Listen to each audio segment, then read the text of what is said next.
বিসমিল্লাহির রহমানির রহিম। আসসালামু আলাইকুম সুপ্রিয় বন্ধুরা, দি রেইন কুকিং কটেজে সকলকে সাদর অভিনন্দন। কেমন আছেন সবাই? আর এই রজব মাস কেমন কাটছে? আমরা জানি এই রজব মাসে নবী করিম সাল্লাল্লাহু আলাইহি সাল্লামের মেরাজ হয়েছিল, অর্থাৎ আল্লাহর সাথে সাক্ষাৎ। আমার ছোট ভাইয়ের জন্ম কিন্তু আরবি এই মাসে, আর ওর নাম মেরাজ আমি রেখেছিলাম। কার কার নাম মেরাজ আমাকে একটু কমেন্ট করে বলবেন, বা কারো রিলেটিভ যদি থেকে থাকে। কেমন? আর আমার ছোট ভাই আমার 12 বছরের ছোট।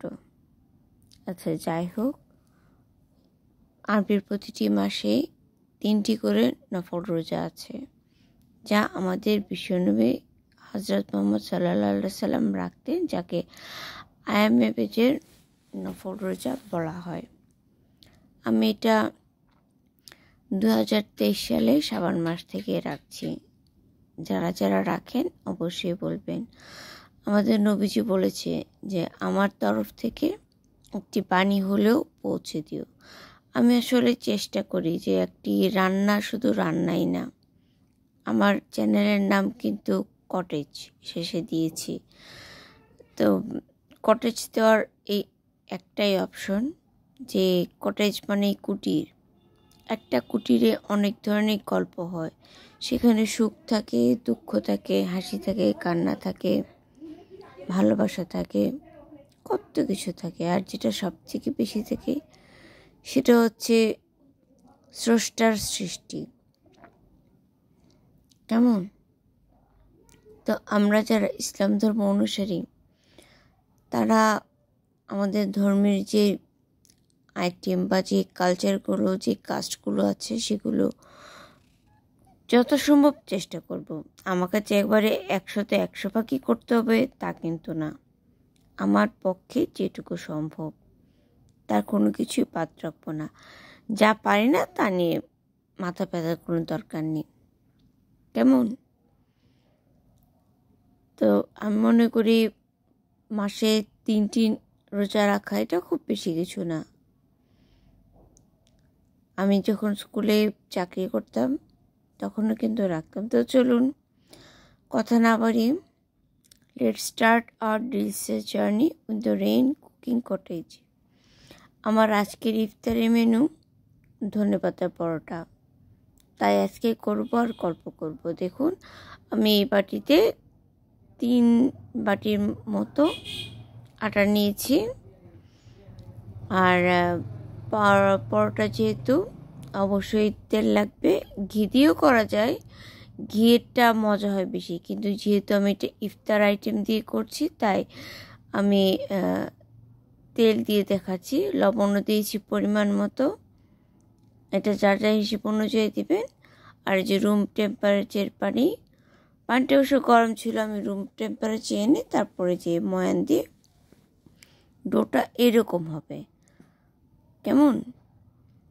দেখুন, এখানে রয়েছে মেজর এলিমেন্টস ধনেপাতা কুচি অনেকটাই নিয়েছি, আর এর যে রসুন কুচি, আর জিরে গুঁড়ো ভাজা, কাঁচা লঙ্কা কুচি, আদা কুচি, পেঁয়াজ কুচি, লবণ, আর এখানে নিচে সেদ্ধ আলু, এটা মাখাবার জন্য। এখন এই সব কিছু দিয়ে একসাথে মেখে নেব। এটা আপনি এভাবে মেখেও করতে পারেন, বা এই যে দেখুন কালিজিরা দিলাম। আরও একটি কথা বলছি, আমাদের নবীজি বলেছেন যে ওনার একটি সুন্নত যদি কেউ ধরে রাখে তাহলে উনি নাকি তার জন্য শাফায়াত করবেন। তো আমরা বাঙালির তো আসলে একটু ফাঁকিবাজ। তো আমি মনে করি যে ফাঁকিবাজি সুন্নত যদি আদায় করতে চান, রোজ 1 চিমটি কালজিরা খেতে পারেন, সহজ সুন্নত।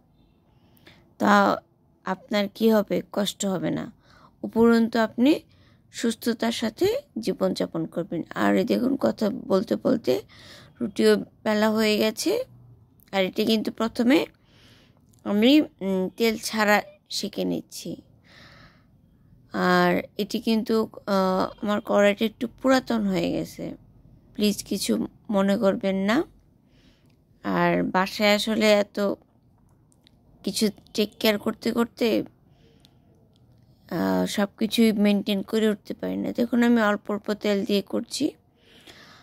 আর আমি তো আগেই বলেছি যেহেতু ইফতারি আইটেম, তাই যেটুকু ইনগ্রিডিয়েন্টস না হলে হচ্ছেই না, আমি ততটুকুই দিয়েছি। আর এই দেখুন কেমন লাগছে আমার ধনেপাতার পরোটা। আর এরকম পরোটা বানাতে কিন্তু খুব বেশি সময় লাগে না। আমরা ইফতারির সময় অতিরিক্ত সময় নষ্ট না করে এরকম চটপট কিছু ইফতার আইটেম বানাবো। আর আসরের পর ইস্তিগফার দোয়া দুরূদ পড়ব, কারণ ওই সময়ে কিয়ামত হবে আমি যেটুকু জানি। আর এই সময় রোজাদারের ইফতারের দোয়া কবুল হয়। তাই আমরা নিজেদের সেও অপরাধ স্বীকার করব। কিভাবে স্বীকার করব বলে দিই, আমি যেভাবে করি যে হে আল্লাহ, আমার অজানা গুনাহকে আগে ক্ষমা করেন, যা হয়তো আমার চোখে ধরা পড়েনি কিন্তু আপনি ভালো জানেন। আর যা জানি তার হিসেব আমি আপনাকে দেব না, কারণ আপনি ভালো জানেন। আর বলতে শুরু করলে রাতের আকাশের তারাগুনি শেষ হয়ে যাবে, আমার গুনাহ শেষ হবে না। আল্লাহ আপনি দয়াময়, আমার গুনাহ ক্ষমা করে দিন। তো চলুন আমরা এইভাবে আল্লাহর কাছে ক্ষমা চাইব ইফতারের সময়। আর এরকম ঝটপট ইফতারি বানিয়ে ইফতার করব আর আল্লাহর নিয়ামতে শুকরানা আদায় করব। Enjoy yourself, be happy and stay with peace.